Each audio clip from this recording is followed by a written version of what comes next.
Quantum of Solace is directed by Mark Forrester and tells the story of James Bond going after the secret organization Quantum in order to get revenge on who killed Vesper from Casino Royale. Now, calling this plot simple and very streamlined is basically about right.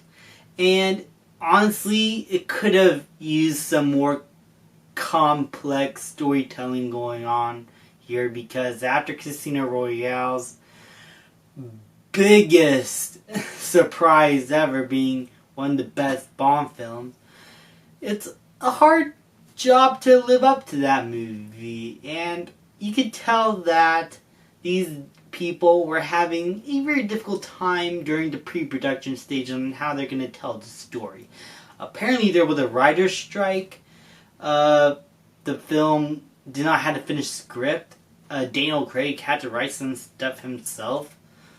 And you could tell that they were scrambling for ideas here, and it ended up looking like a film that did not have any care. Watching it for the first time, because this is actually my first time watching Quantum of Solace, and after Casino Royale, this really was a bad James Bond movie, considering the time it came in around the Bourne trilogy, and how a lot of action films were trying to be like Bourne. This ended up feeling like one of those knockoff movies that try to be like Bourne with the shaky cam.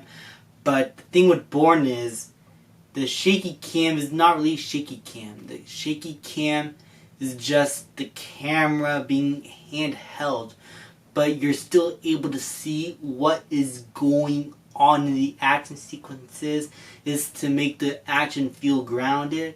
There's still white takes in those movies that makes you feel like you're in the action sequences. The Bourne trilogy is one of those rare films that gets shaky cam right. Quantum of Solace is one of those knockoff films that just uses shaky cam to hide the badly choreographed action sequences. And I feel like some of the action here was good, but it was somehow shaken up and it all looked terrible. It's something that I'm glad is not a big problem anymore. I'm glad we're able to see the action more often now. These days it seemed like Hollywood listened, but back in the day, yikes, it was disappointing to be an action fan. The story itself, very streamlined. And it was honestly a bad thing. I felt like there could have been more with the story, considering that James Bond is after the people that killed Vesper in the last film. And I was surprised that it was actually a direct sequel. Usually with Bond movies, it will be like a one-off movie or whatever, and then the next movie will probably ignore what the previous movie was all about and just be like another adventure with Bond, whether it be good or not.